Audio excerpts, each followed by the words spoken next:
I can't hear you either.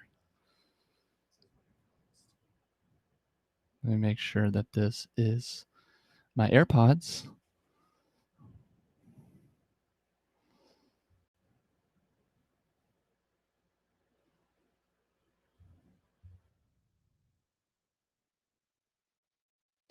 We are gonna invite everybody to party with us. There's one person watching us on Facebook already. Hello to whoever that is. Hopefully. Hey, y'all.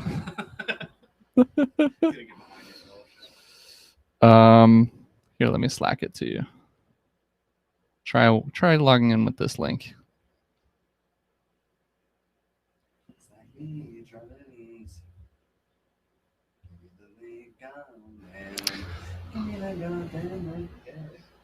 Try that bad boy.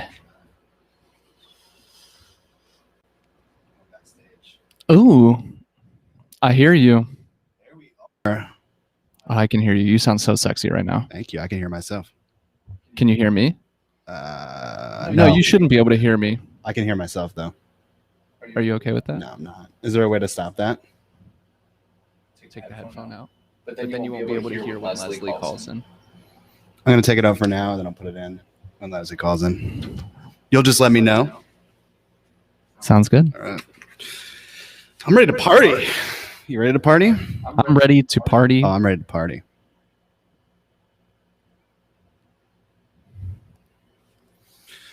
What's up, everybody? Welcome to the stream. We're already getting comments that your mic is too low, so get on your mic, Patrick. Is it better now? That should be good. We're getting comments. They're going to ask for it to be lower once I start singing the entire show. Good morning, Angela. Yo, what's up, Angela? Welcome to the show. All right, everybody, we are live. Welcome to the Customer Engagement Lab. Live. Bow, bow, bow. Bang, bang, bang. Okay, cool. So let's get started.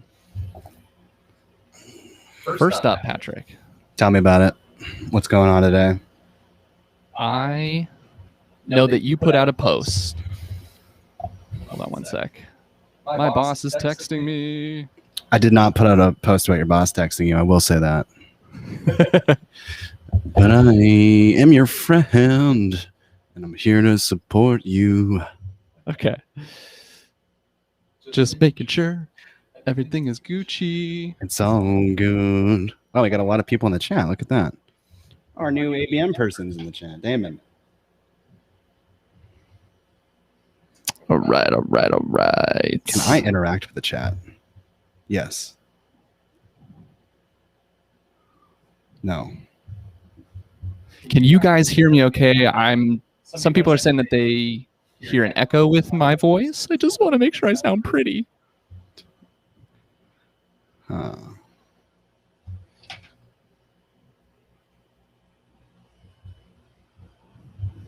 Gucci. Oh. Yeah, I think it's coming from my mic. I'm going to try to do one of these deals. Talk, Travis. I'm talking. My name is Travis Tyler. I'm the content specialist. It's picking up on my mic. You probably want to reduce the gain on this. God, your mic is so bad. Let's see. Only a slight echo. Not terrible. How about now? Any better? No, it's almost worse. No, you're hearing something different, Patrick. I think.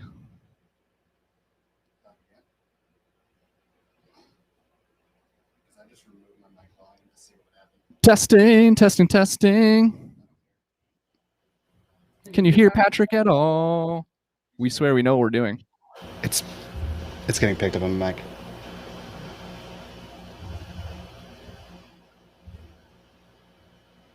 Okay, cool. All right. Let's get started, everyone. They said you sound good when you're muted. I know. I sound better when I'm muted. We just don't want you to talk at all. Okay, let's get started. I'm going to share a video. This is somebody who called in because Patrick posted on LinkedIn saying, "Happy SDR week. I love my SDRs. Send me a pitch." And basically, let's see. Okay, everyone's saying yes, better. Sounds great. All right, good. All right, pull mine out too. Okay, so I'm gonna play everybody a video. Let me share my screen. All right, cool. And hopefully you can hear it. If not, that's okay. We'll talk about it. Let's see. Hey Patrick, happy Monday. Hope you had a good weekend, relaxing weekend more than importantly. I saw your LinkedIn post about giving some pitch feedback. I'm not sure if it's too late, but I would love to be a part of that. I work with Apollo.io. It's a B2B database. I'm actually a PandaDoc's customer. That's what we use over here. But if you're booked, I understand. I would otherwise love to steal 15, 20 minutes of your time and give you a full pitch of the platform and get some feedback. Appreciate it, man. Cheers. Cool. So I'm going to stop sharing. If you guys couldn't hear that, I apologize. But basically, Patrick, do you want to give a rundown of what you heard, what you saw, and some of your reactions? Yeah, so the reason I wanted to play this was because I've never gotten a video over text before, and it kind of shocked me. Like, to see that, a number I don't recognize, and then just a video embedded in it, I got a little excited. And I watched the video, and if you're seeing it with us, you see this man has the best mustache of all time, first of all. So my first advice is, if you can, get a fake mustache and put it on with all your video pitches, because I guarantee conversion rates will skyrocket. Two, it felt very personal, and I almost questioned myself, like, do I know this guy? Like, there's something about him that I felt like was very personable, and I could relate to him right away. And I just started a text conversation with him, and we're just texting every day now, which is interesting because most interactions I have with salespeople, it doesn't turn into that, right? Like, I'm not going to just chat with them over email. And so that's why I think text has a potential cool future in cold outreach, because now we're just chatting, because text is this personal hangout channel, and it allows you to sort of get that relationship with a seller, which makes it a lot easier to interact with them in a business way too, because you're starting to get to know them, which was what I loved about it. I think another thing you said you liked as well was that when you're sending a video pitch to somebody or a video introduction, to leave the mess ups in there. I mean, as long as they're not too egregious, right? But it comes off as more authentic, as more natural. And so when you have it be too polished, you said that it comes off a little bit too fake or marketing. Yeah, I love making fun of marketing. Yeah, don't be marketing in your cold outreach. That's for nurture drips. So I want to know too, you talked a little bit about so that was a good example, right? That was somebody who did a good job. But you said that you also felt in the other videos or calls or voicemails you got, because you said you got 200 calls and texts combined or something like that? Yeah, I got about 200 total. So talk to us about that. There was some anxiety from these people that surprised you, right? Yeah, I'd say the number one theme between all of them was it seemed like there was somebody off camera with just a gun to their head the whole time. Even the voicemail sounded like that person was being forced into it. Yeah. It was not good. And if you know how emotion works, emotion transfers, right? Anytime that I'm talking to somebody and I give off a nervous energy, they're going to start to feel it. And that was what was happening with a lot of these calls, which was strange even from a voicemail perspective, right? Why do you think these salespeople were so nervous? I think that putting yourself out there, especially with no preparation, you're afraid to embarrass yourself, and you're afraid to say something stupid that might get you laughed at or get you in trouble. So it's a fear of self-preservation. I like that we're talking about this and I have a party hat on. I'm just yeah, if you put yourself out there and you do something stupid, people might laugh at you. And I think that's a major theme of this show, is that we want to embrace the creativity, and that sometimes means being stupid or silly and making a fool of yourself without, we've said, you cross the line when you get canceled. You get canceled for a reason. And we think it's important to put yourself out there and expose yourself and be silly. Mr. Party Time. Party time. But yeah, I mean, another thing that I noticed was I think that anxiety comes from attachment, and it comes from the idea that you're trying to hit a number, right? Like salespeople are unique in that every activity they do is tied back to some like measurable goal. Most jobs you do, there are going to be actions that you take that are not measured. You're always on a scoreboard in sales. So I think people are always thinking about like, I need to book this meeting. I need to hit my quota. My boss is going to listen to this call, right? Like you're very open in general in sales. Like people are listening to your calls. People are watching you do it. Like there's not a lot of jobs where everyone's just staring at you all the time, like monitoring you, right? So you almost feel like a prisoner at times, I think, with our modern sales system, because people are trying to make sure that there's compliance to a process and that the right activities are going on, of course. But for the seller, that can feel like not good, and which explains the hostage voice, right? When you're talking to people and they need to get the meeting over everything. That's the end goal. There's never a different goal, right? Their life is in danger if they don't get this meeting, if they don't close this deal. And that leads us perfectly into Professor Travis's developmental psychology lesson of the day. And yes, I brought a whiteboard. It's almost like we prepped for this. Did we prep for this? Oh my God, you drew on this whiteboard. I brought a whiteboard, and I'm here to talk about attachment styles. So I'm going to move your trucker hat real quick and your sunglasses. But basically, I want to talk about a developmental psychology field that started back in the 60s and 70s. And I need to mute my Slack. But basically, if you're familiar with attachment styles, you're a parent, you're like, yeah, I've heard of it. Back in the day, there used to be the 4 quadrants you fall into, right? Like you were either, let's see, I wrote them down here: secure, dismissive, avoidant, anxious, preoccupied, and fearful, avoidant. And in the last 10 years, there's been a lot of research done to say that you don't just fall into one of these buckets, Patrick. Like when you're chilling on your couch, everything's good. You're not thinking about work. You're feeling pretty secure, right? You're balanced, right? But depending on a different situation you get in, like right now, you might be excited, a little nervous. I know I am. Like I want this to work.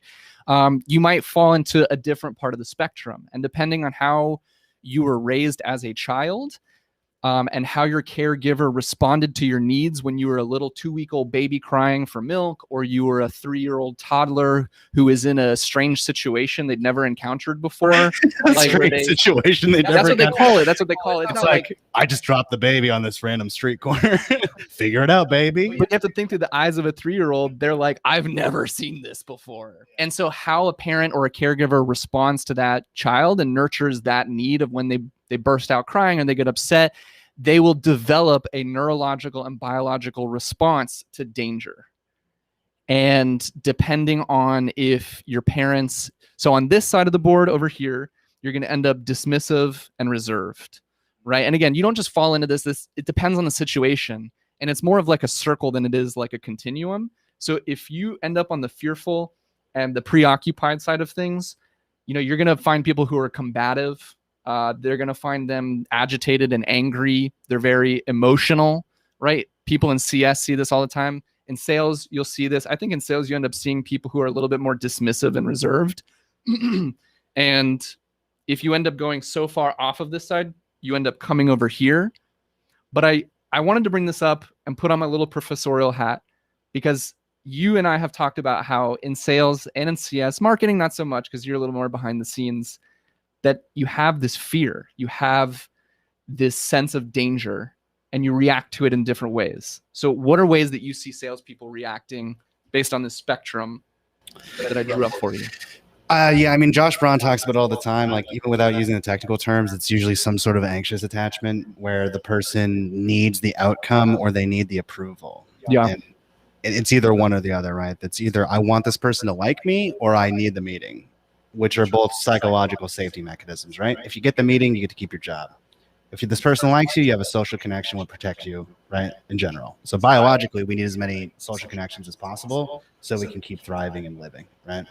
So that's what we're looking for. And a lot of the times when people are on a sales call, those are not the two things that need to drive you. You need to be driven by curiosity to actually form a connection with somebody, figure out what their problems are, and then book the meeting based on those things. So almost the wrong biological mechanisms are driving salespeople. And I talk about all the time how sales is unnatural but salespeople are not untraining their natural instincts when they're on the phone, which is causing not getting the things that they want because they're too attached to them. And then, not to bring out the whiteboard, but I'm going to bring out the whiteboard again. But if you're wondering, like, the ultimate goal for both you and the person you're selling to, or if you're in CS, you and the customer you're trying to help, is to get them to feel secure. That's what you ultimately want to get them to feel. So you're trying to push them away from reserved and dismissive, or reactive and preoccupied, aka angry as hell, and push them this way. So there are different tactics, and psychologically speaking, one of the ways to bring somebody from dismissive to feeling secure and listening to you and balanced and regulated, and the way you can spot it in them and then encourage them, they're looking for credibility. When they were a child, their feelings weren't validated, and their parent was like, yo, you're overreacting. And so that's why they become dismissive and withdrawn. But if you can give the buyer credibility by making phrases like, hey, it sounds like you've got a lot going on at your job, or empathizing and getting to the point of like giving them some credibility, giving them like, hey, you're the expert, I'm an expert in this, and I can help you become an expert in this. And then from the other end of it, they're seeking reassurance. Like, if you're encountering somebody who's really angry, they're seeking reassurance, believe it or not. They want affirmation that you're going to be able to like recognize their anger, and that'll diffuse the tension. So pretty much just read Never Split the Difference by Chris Voss. that's all it is, right? Like, all of his techniques are built around this. I'm going to plug my laptop in because I'm at 9%, or else we would have lost 9%. I think that's a grade I got in 9th grade biology, by the way. 9%. It was an AP class, to be fair. What'd you get on the AP test? 0. I didn't take it. Sounds about right. I don't need biology. I'm alive. You don't like test taking. Yeah, I don't. That's why you don't put tests in your sales training. I don't. All right. So it's 10:45, and we should be getting a special guest to be coming on here in just a minute. It's going to be our podcast producer, Leslie, and we're going to be playing some games with Leslie. So I'm excited for this. We may need to be able to hear her and deal with the echo you're about to hear a lot of too.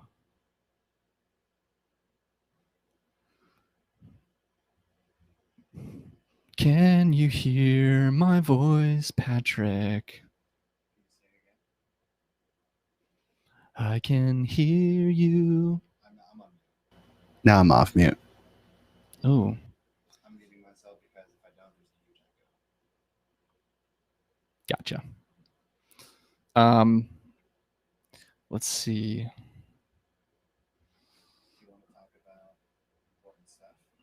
I want to talk about important stuff while we're waiting for Leslie, which is we want to make a quick statement. Patrick and I are two guys that like to have a good time.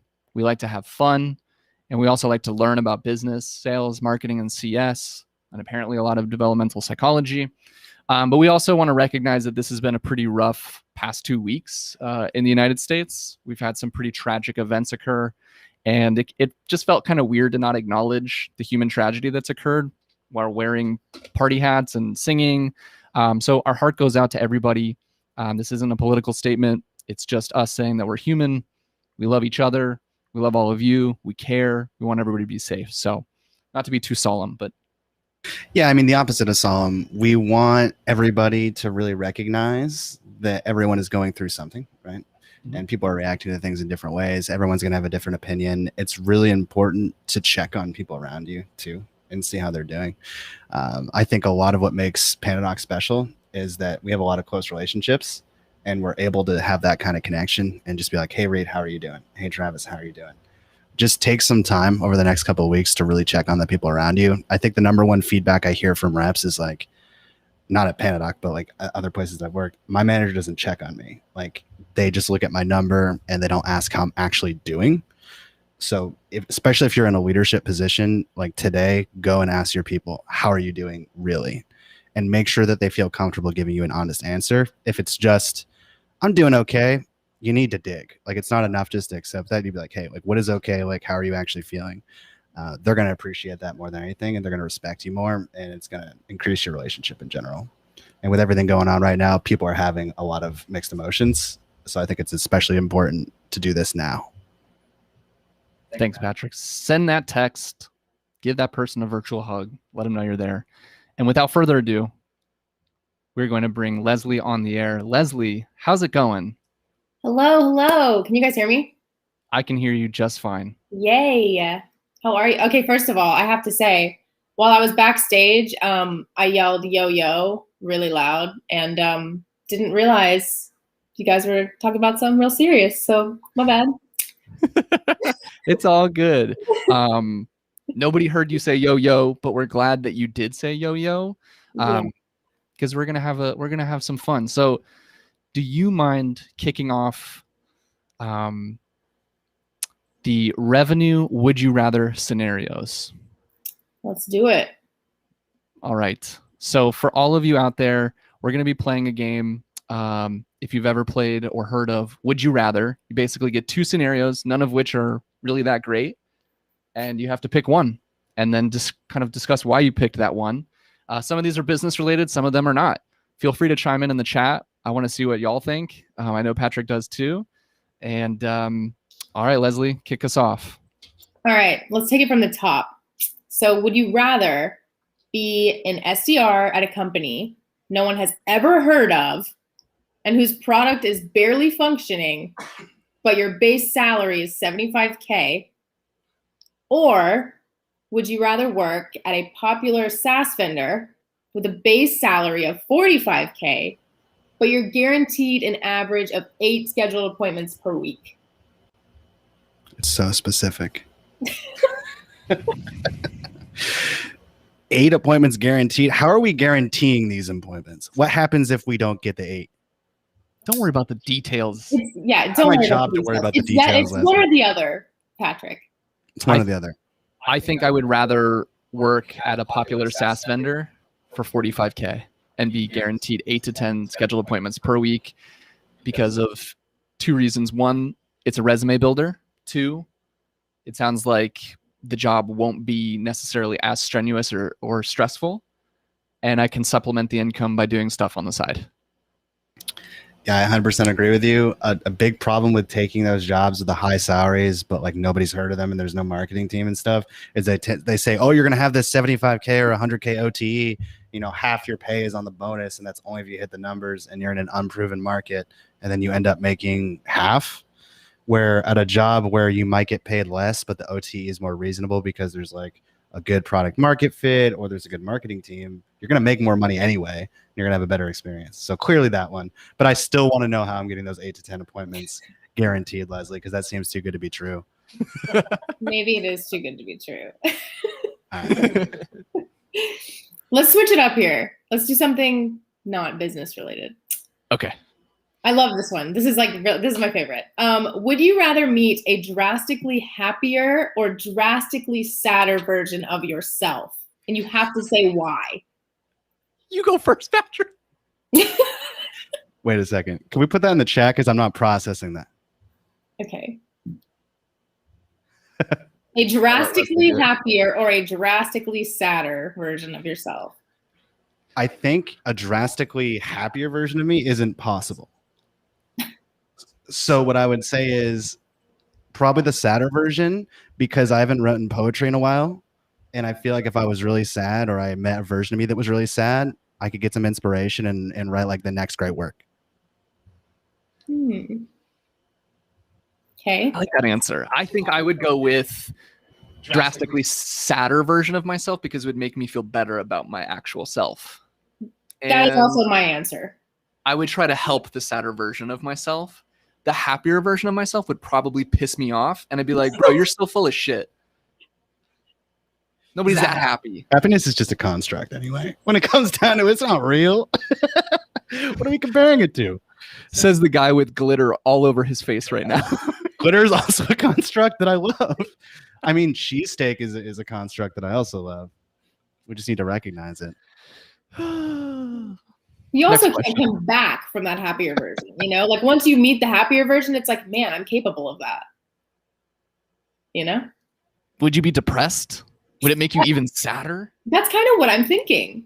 Because you're meeting that really happy version. It's kind of like the show on Netflix that I forgot the name of with Paul Rudd, where he has a clone of himself. Such a good show. that Tom Brady makes a cameo in. Do you know what I'm talking about? Yeah, it's really dark and weird. The meme came out where he's like, "Look at us, yeah, look at us." I love that show. We should just live stream that.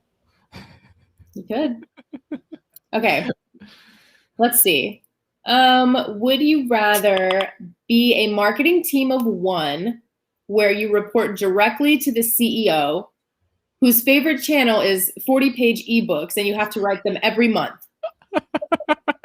Or would you rather be a mid-level marketing manager with direct reports that give you so much attitude and every one of their assignments are late? And the pay is exactly the same. Oh, the second one for sure. There's no way I'm writing a 40-page ebook. That's not going to happen. First of all, automatic DQ. But I also love like arguing with people. So if my employees want to argue with me, I'm totally down. I don't do well with conflict. It's something I'm working on in therapy. I'd go with the CEO that makes me write 40-page ebooks. You're crazy. I don't A 40-page ebook? I don't want people to be mad at me all the time, giving me attitude. It's just, that's a toxic environment. If it's just like a old school CEO, you know, and he's just like, these work, and he's really excited about them, and I'm like, okay, I guess I'll just write a lot. This is why you move from sales to marketing. I think Because so. people are mad at you all the time in sales, and it becomes this weird, like sick, fun thing. And then when you have employees doing the same thing, it just replicates that. And it's like, oh, I never left sales. That is really twisted. Yeah, well, you got to really be. twisted. A shout out to Will Allred, who said Patrick Downs is my SSRI. 9 out of 10 doctors agree. All right. Moving on. Would you rather get a pay raise 20% in the same role or get a title promotion that gives you more visibility, but your pay is the same? Pay raise.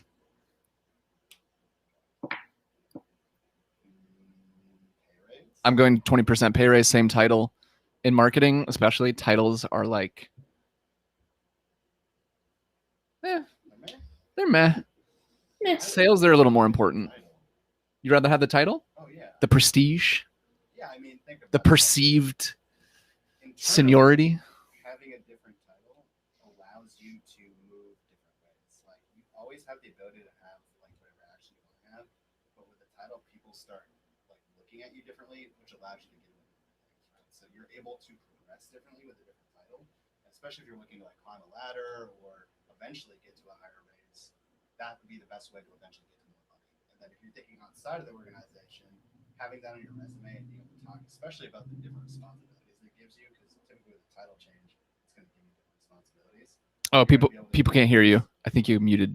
Yeah, I got kicked out. Can you like? You got kicked out? Yeah, my connection went out. Oh no. That's okay. I want to try rejoining. I'll send you the link. Well, I'm in it, but I had like an internet problem. There you go. I can't hear myself. Still nothing. In the room. Oh, there we go. Ooh. I'm back. Say your beautiful statement again about why you want a title change and not just the pay raise. Internally, a different title is going to have people look at you differently. If I have a director title, even if I don't have any more pay, I'm going to We be able still to take barely on hear different you. Just heads responsibilities, and people are going to be able to look at me differently and react to what I do differently. Ultimately, if I'm able to do that, I'm going to be able to climb the ranks or get to a higher level of pay than that 10% anyway, probably over the course of a couple of years. And you always need to play the long game, because people who tend to jump around for different pay, they don't gain enough experience in one thing to truly master it, which mastery really gets you to more money.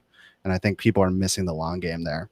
And then externally, if I leave the company, then I'm going to have all these different roles and responsibilities and projects that I worked on and the title that will allow me to get a much higher paying job potentially in a different industry or at a higher company in my industry. Damn, that's a really good answer. And I can see that you're thinking much more long game than I am. I think much more short term. I'm just like, I want more money to spend on fun shit so that I have more of a balance in life and I feel less stressed. And that's like, I'm in sales. I have the fun money anyway. Damn.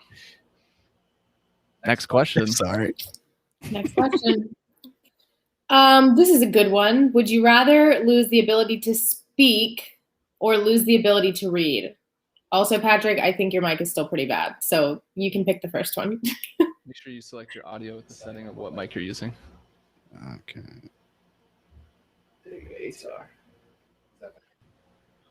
Talk now. Can you hear it better now? Hello, hello. Not really. Not better. All right, Travis, you go first then. Okay. I would rather lose the ability to read because I could still listen to audiobooks and then communicate my lessons verbally and my ideas and express my needs. I feel like that's kind of unfair, but true. Did I find a loophole? You can still listen to podcasts too, so you still have the ability to learn. I would definitely ditch the ability to speak because you can just sign. If I lose my ability to hear, then I'm screwed. Like if I can't take an input, I could maybe get a surgery, but that's an issue. But I'll just sign. I could. The issue is some people that are deaf can read lips. I can't do that. My brain doesn't process information that way. Do you know anything in sign language right now? No, but I can learn. I'm a fast learner, but when it comes to like this stuff there, not gonna happen. You love me. No, I was just doing A, B, C, D. Oh. Okay, I'm screwed either way, but still. I want to listen to your sweet voice, and I want to be able to hear my friends, and music is my favorite thing in the world. And if I lost music, it just wouldn't be the same. Everyone says you sound just fine, by the way. You sound great. I know. That sounds great. We have time for one more. Ooh, let me pick a really good one. Okay, here we go. Would you rather work in a sales marketing role at a nonprofit that literally saves lives, but you only make $40K base, or work at a fintech startup that converts Bitcoin into currency for super shady customers, but you make over $75K? I feel like the price difference isn't enough for me to take that second one. Like that's only $30K. Yeah, I'm not gonna do that. Come on. Like if I'm working with a cartel, no, thank you. That's a potential issue in the future. And also, saving lives makes you feel good inside. $35K lets you eat out at restaurants shamelessly. I could take a side job though. If I'm doing like the nonprofit thing that makes me happy, what I'm gonna do is I'm gonna do like consulting on the side, or I'm gonna do content creation and find another way to make more money. $30K is not worth that terrible thing. Also, working with Bitcoin, not for me. Wow, you do have a soul. Technically. I'd have to agree. My heart would go with the nonprofit. What about you, Leslie? Oof. I'd probably say nonprofit too. I don't really want to work for super shady people, so. Good choice. Well, Leslie, thank you so much for hosting this. You can stick in the channel. I'm going to invite my two bosses. Let me make sure I get them the right links. Andre and Bethany are going to join us here in a second. And we're going to talk about lessons we have learned from podcasting, including today. Like apparently there's an echo in these mic. No, I think it's doing just fine. What you're hearing is the delay from the audio. This is what our audience hears. But in order for you to hear Leslie and these lovely other people that are going to be joining us. All right, Andre's jumping in. Hello. Hey, Andre. Hi. Can you hear How's me it okay? going? Good. It's going Right. well. It's been a while since I've seen that beard. Have you purchased the beard oil that we discussed, Patrick? I've purchased so many beard oils. I was in a weird mood and I bought like $300 worth of beard oil. Did you really? Yeah, Wow. I've been using it the last couple months. It looks really That's good. impressive. It's so much more full, and sometimes when I stroke it, I just like get lost in my thoughts. Oh, tell Andre about your revelation on acne. Oh, Andre, I found happiness and self-worth, and my acne went away. Wait. What? I wouldn't dig into it too much, but I think my psychological safety has cleared my skin up. I'm very happy for you. Thanks, man. I appreciate you. You're Also, half I wanted to responsible. let you know that when you were talking about your 0 that you got on your AP biology test, I got a 1 on my AP calculus test. So I just want you to know that I can relate. So if you're I here ended and up you're in writing- school, it means nothing. Drop out. Go ahead and post what you got on your AP scores, but be honest in the chat and let us know what subject it was. I'll go ahead and put mine. I think we're all just overachievers. Oh, that's right. You read that right. I got a 4. Well, I got a 0, so I beat you still. AP World History. What's up? Okay. Welcome, Bethany. How are you? I think your mic is muted. Now. It sounds beautiful now. Yay. I tried to use my AirPods, but we all know how that goes. So here we are. Classic. I blame Tim Cook. Classic. Welcome to the show. Bethany and Andre are my bosses, and they're here to do a live annual review on how I'm performing. Just kidding. Patrick's eyes just got I'm so panicked. Even though it was a joke, I'm still feeling the panic. No, they're here to discuss the podcast with us, how it's going, and what lessons we've learned so far. Okay, much less threatening. Yeah. Trying to get out there. All right, let's kick it off with how would you say the live event is going so far? And anyone can chime in at any point. I think it's great. I think you guys are killing it. I think Got a just cool hat? You got a cool hat on. I mean, minus the minor, audio issues we had up front, I think we're doing just fine. Doing Gucci now. It's For just me fine, and like a Wolf. 7 out of 10 numerically. Yeah. Nice, dude. C. I feel like the answer I want to say is that it's going just fine, but we could always do better, right? Man. It's true. My hat needs more glitter. Spoken More like glitter a- next time, please. Mhm. like a true director of engagement marketing. Sean, if you're still in the audience, we need to up the glitter budget. All right, let's start with I wanted to just break it down for anybody that's listening and interested in podcasting. Maybe you want to start your own podcast. Don't do it. No, I'm just kidding. One of the first lessons that Patrick and we were discussing this last week of just what lessons we learned, and it was find guests that match your vibe. Let them know, what it's going to be like, and make sure you kind of give an explanation or show them the type of energy that you want for your show, right? So like Patrick and we have like an upbeat, fun energy. We try to be silly and goofy and educational. And so we may not want someone, or maybe we do, who's like the polar opposite of that. But I want to let you, because this was kind of your lesson, so I'll let you do it. Yeah, when I first started doing this in general, like our first version of this, a lot of the guests that I tried to bring on were just like thought leaders. It was like, oh, here are people that are respected in the community and I think will have something to say. But a lot of them didn't match my vibe. So I was trying to go for this like weirdly personal interview style. And they were just like, what are you doing? But then I found a couple people really dug it. And then I started noting like what their characteristics were. And then I started realizing they were matching a lot of the same characteristics that I have. So I started reaching out to people specifically that fit that vibe. Alternatively, if you don't want to do that and you want to get on people because they have a great expertise in something, then you probably have to modify the show a little bit for them. Nothing like catastrophically huge, but enough that it makes sense that they're on your show. Like, if you watch The Daily Show when they interview a president, it's still a jokey show, but it's slightly different. The tone changes a little bit. So you have to take that into account as well. Andre, Bethany, Leslie, thoughts on guests?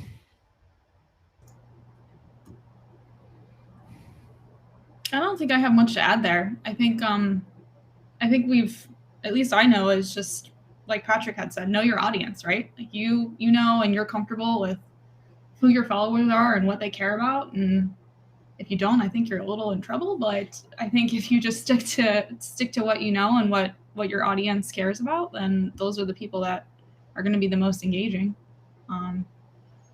Not very scientific answer, sorry, but that's me. And I think enough for me, equation, it would be not only to find guests that match your vibe, but find people who know what they're talking about and are passionate about it. So, I mean, you could be the smartest best salesperson ever, but if you're not passionate about it, it's going to come through and people are going to know. So that's, to me, really important. Yeah, I would. The only thing that I would add is just really being empathetic to the experience from the guest point of view. That's something that I've been very, I've admired about the way the two of you have conducted these, because you put so much thought and care in, even in the invitation, the whole experience of getting that guest set up. And we oftentimes don't think about, like, what is it like from their perspective? Like, it might feel awkward. They might be really busy. This is like the last thing on their radar. But I think just being mindful of how you come across when you invite someone on is equally important to who you invite. Absolutely. I had an experience recently where I went on a podcast and it was very strange. Like, there was no prep. I got in like 5 minutes early. We had a very brief kind of terse conversation, and then lights went on, and then it was a really pleasant interview, and then it ended, and then I just got kicked out with no conversation after. And like, I kind of left feeling like, oh no, like, that felt weird. Like, I like this person, but I felt like I was almost used for content, and there was no, like, I don't even think this person knew who I was. It's like I was being put through a conveyor belt to become content. I think a lot of times podcast hosts don't realize they're making people feel that way. So I appreciate that comment. Yeah, 100%. Absolutely. Sorry you felt that way. I mean, Yeah. It wasn't you. You didn't do it. Yeah, I would hate for any of our guests to feel. I don't think that they will, because but I think that's the worst that you can do, is just everybody's spending a lot of time to do this, right? So everybody has to be empathetic to other people's time. So that makes me sad, but yeah. The last thing I'll add to this, a cool lesson, and I want other people that are listening, if you end up starting your own show or not, my recommendation for avoiding this situation that Patrick was in would be to send them a super personalized invitation. Spend at least 10 to 15 minutes shooting the shit right before you go on recording, and just hang out for a little bit and make them feel comfortable. And then lastly, invite them, or send them we send a care package to all of our guests that come on the show. Shout out to Will Allred, who's in the chat right now. And you get a little panda box. We send you some goodies. Nothing crazy fancy, but just something to let you know that we're thinking about you and you're special. So those would be my recommendations, my tips. Take them or leave them for making your guest feel like more than just a conveyor belt item. What conveyor belt item would you be? Ooh, I probably would be toothpaste. I think I would be like a jewelry item because I'm beautiful. That's true. I think toothpaste because I like to be both practical and helpful. I'm just beautiful. That's what I'm made for. Like Troy with his 4 fancy watches at once. Why is no one wearing fancy watches here? I only got one, and it's an Apple Watch. Shout out Tim Cook. Shout out. Shout out Troy. Next lesson we learned. Leslie, I'd like to hear from you on this, because this was something that was really cool. And for anyone, again, who's interested in podcasting, starting their own show, there's a lot that can and should go into naming a show. This was one of the coolest exercises, and Sweetfish Media, if you're looking to start a show, you should hire them, because that's who we use to help us produce our show. So we didn't know what the heck we were doing. And the naming of the show, there was so much that went into it. There's a methodology that we went through and steps. I'll share some of those. Let me see if I can find it. I want to quote you and say, you told me you were glad I was not involved in this process after I gave you a couple examples. Yes, Yeah. I was very glad Patrick was not involved in this, because he would have just been clowning the whole time, and it would not have been very helpful to naming the show. I lost it in my notes, but from what I remember from this naming session was like, okay, we can name the show in a couple of different ways. You have one option where you can name it after your ICP. So I remember the example they gave us was, if your ICP, your ideal customer profile, is CFOs in finance, then you could name your show the CFOs in finance show. Because then if that CFO is looking for a show for him or her, that's the show for them. And it's very targeted. It's very specific. Another way is you can break down some of the responsibilities of your ICP. And that's kind of the route that we went, right? So our show is called the Customer Engagement Lab. We wanted to not just go after salespeople. We were interested in the whole revenue team and beyond. We wanted to go after, we want people that are listening to the show to be in marketing, sales, CS, demand gen, you name it. And what do all of them have in common? They're all trying to engage their customers or their prospects. That's why we named the show that way. So any commentary from you, Patrick, Leslie, Bethany, Andre? I tried to name it the VP Sales Software Show, Nope. but you shot me down. I was using the framework, Travis. Come on. And maybe there's a lesson that the framework doesn't always work and you have to be a little flexible depending on what you do. True. Frameworks are helpful, but it's like you still need to have this elasticity to understand what's going to work and what's going to win. Yeah. Curious to see what our panelists think. I think it's about that balance between picking a name that stands out and also being mindful of searchability for people that don't know you, right? Because people are actively searching for different types of content. So having a name that will rank really highly on those search results is important. So you need those right keywords. And Leslie, your team was really helpful in helping us find that right balance between this is what we want to be all about. And we also want a name that is unique, but also something that people will understand and not have to like wonder too much about and maybe just like scroll past because they're like, okay, that just doesn't necessarily sound like what I'm looking for. Totally. I think that visibility is big whenever picking a name. I also think you want it to kind of match your brand a little bit in a way that's not the PandaDoc show, because that's not, first of all, not searchable and it's just terrible. But I think that in this example, I mean, you guys kind of threw out a bunch of different ideas and kind of just taking those and deciding who you want your main target audience to be, and throwing a little bit of your brand in there too makes huge difference. I found my notes, by the way, from the naming session. So make it clear to the listener. So these are just some of the notes I took from listening to you, Leslie, and the Sweet Fish team. So you want your title of your show to make it clear to the listener as to what it is, make it appealing to the guest, right? That's why we added lab, because like we're all about experimenting, laboratory. No? What have we experimented with? No, we talk about other people's experiments. I was like, I don't see any beakers. Stupid. And then give as much search juice as possible, which we talked about. And then, yeah, I think we talked about the rest. Persona, your ICP.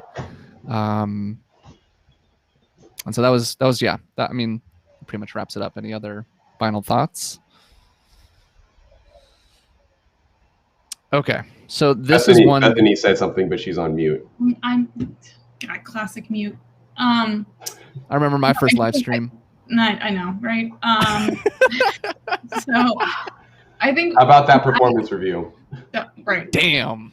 No, I think the only thing I wanted to add here, it was just that I thoroughly enjoyed the session, and I think it's the naming of the show also applies a lot to how I think about creating a content framework for us too, right? Like, you know, Andre and I have talked a lot about search motivation framework and why that's important. If you don't know what I'm talking about, I highly encourage you Google it and learn how to think about content differently instead of funnel versus search motivation. So inspiration, education, execution. So I think that was really helpful to keep in mind too, doing that naming session is like, again, what do people care about? What are they going to search for? And what do you hope them to find? So when they're looking to better educate themselves and just find better information. So yeah, that's my last thought.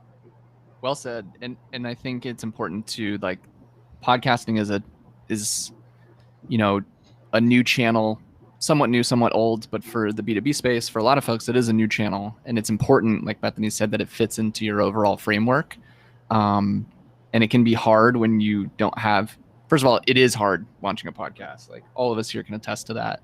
And doing it and executing it at the level that we're trying to do it with, you know, high impact, high quality, high definition, video, audio, interviews, especially during a pandemic. So You see everybody's pores. Stressful, right? it is. Being on camera is stressful. You sweat a lot. I do sweat a lot. No, you, the general you, not you. And also me. So this is one where I think I want to hear a little bit more from Bethany and Andre on, which is making a prototype episode and then just running with it and gradually improving your process. This is a lesson I think I really learned from them. A quick note is a lot of times we want to make it perfect.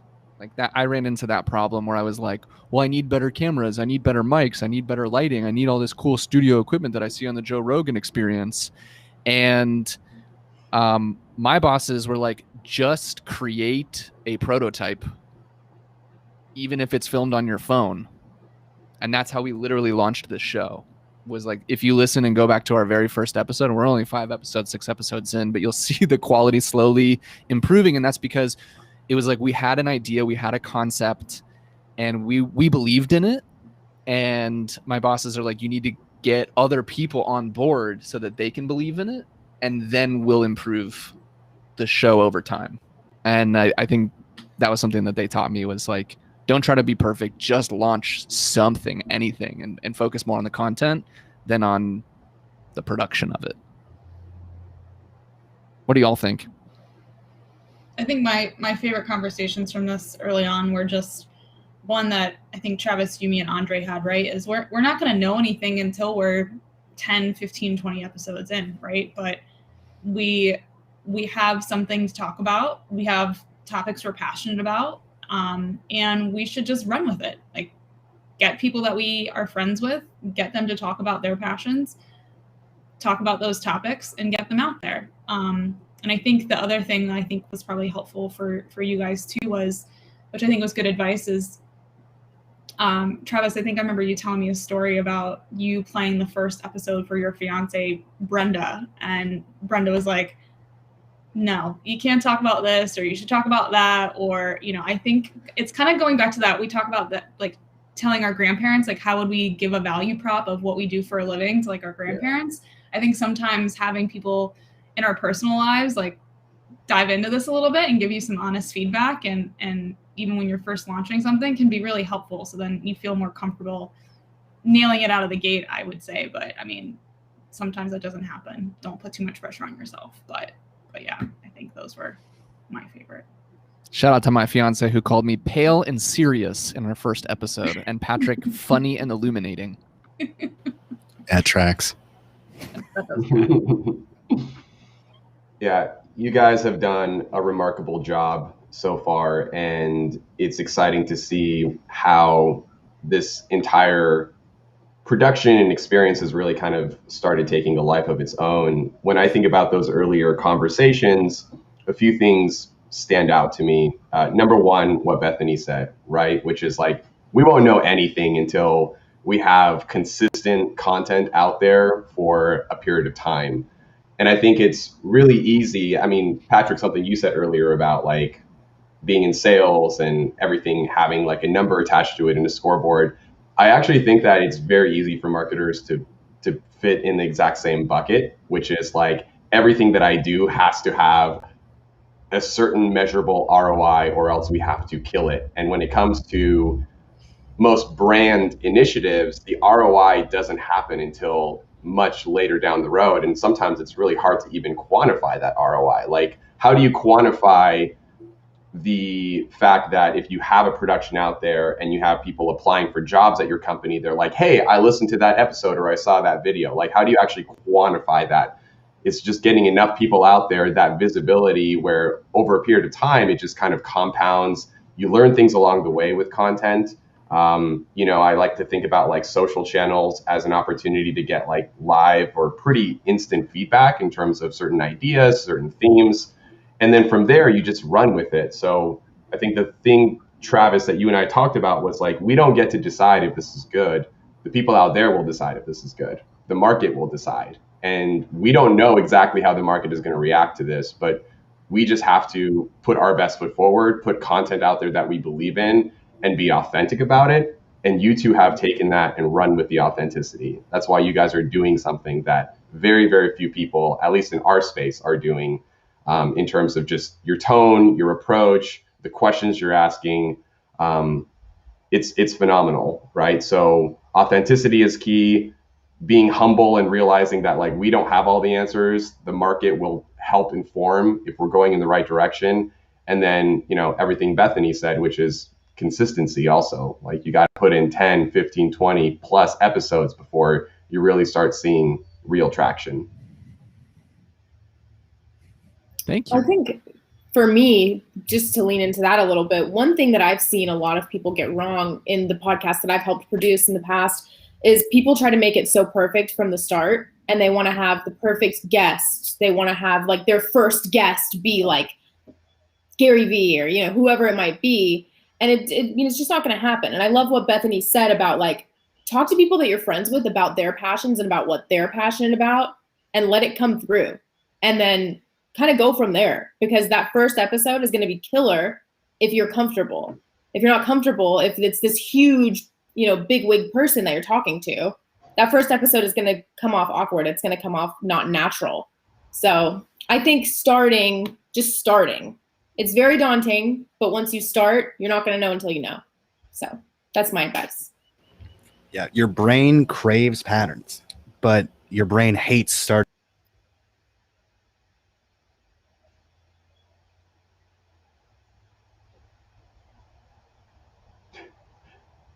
Wait, did we lose them? I think so. I was wondering if it was me. I like where Patrick was going with that. I did too. Here's what he's saying. Darn it. Oh, man. Maybe Nate cut off their Wi-Fi. That's probably definitely what happened.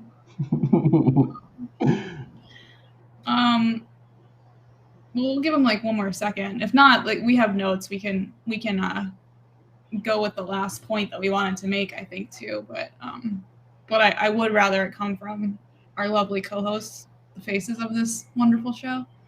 So, here they are. Maybe they'll be back. Let's see. Can you hear us? Can you hear us? Now we can. There you are.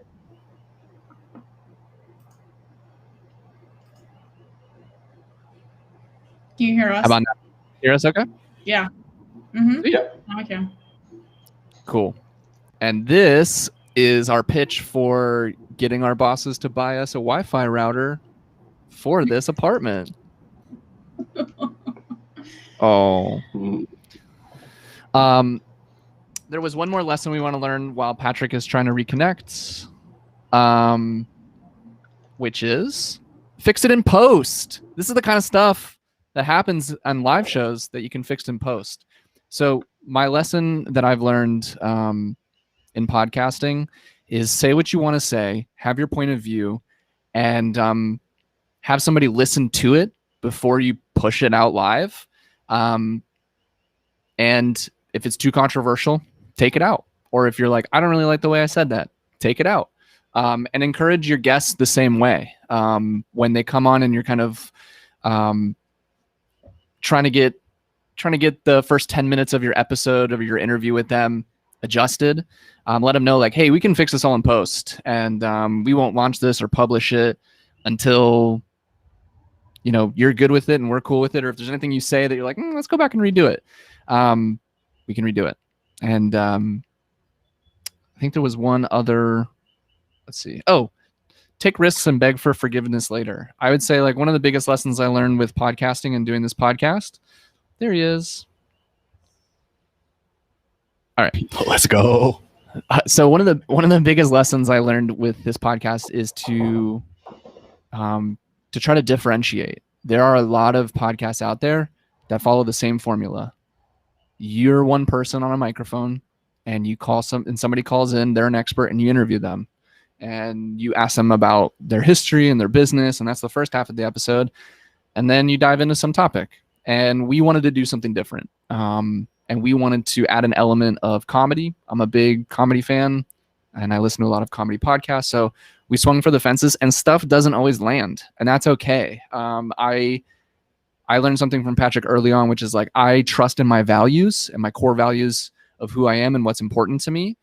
And as long as I do that, I know that the things I say won't be overtly controversial, aren't going to get me canceled, but occasionally might not land the way I intended them to, whether that be a booger joke, which I've said in previous podcasts. Some people thought it was too silly and disgusting, and whatever, that might be the case. Not a big deal. But other stuff, because I was willing to take those risks, really landed. Like we did some fun segments, like the revenue road trip segment. And that was a little risky because we're roasting some people, and a lot of people came back to us, personally messaging us, and we're like, "Oh, it's hilarious. We loved it." So fix it in post. That's my lesson. What do you want to add, Patrick? Yeah, just say whatever you want to say. I think you know where your lines are for yourself, right? And I think everybody should be able to trust themselves. Like, you're an adult. You know what your morals are and what you feel like is okay. And you should be operating strictly by your own guidelines, I feel like, when you're recording.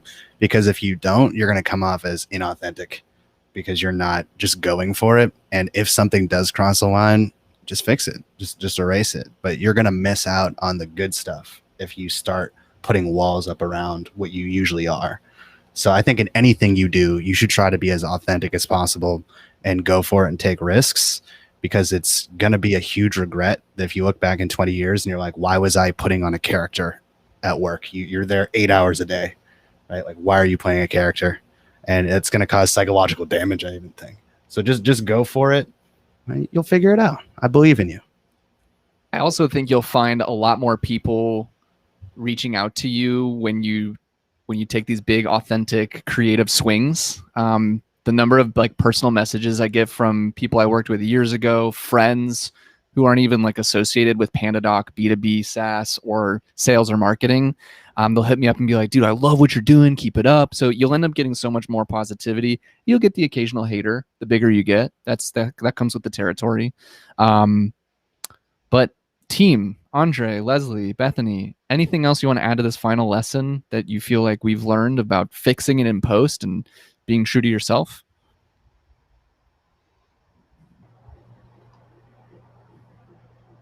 I don't have much. I would just say, I think you guys did a great job explaining that. yeah, I think you guys killed it. I would just say have someone listen to it. That's not you.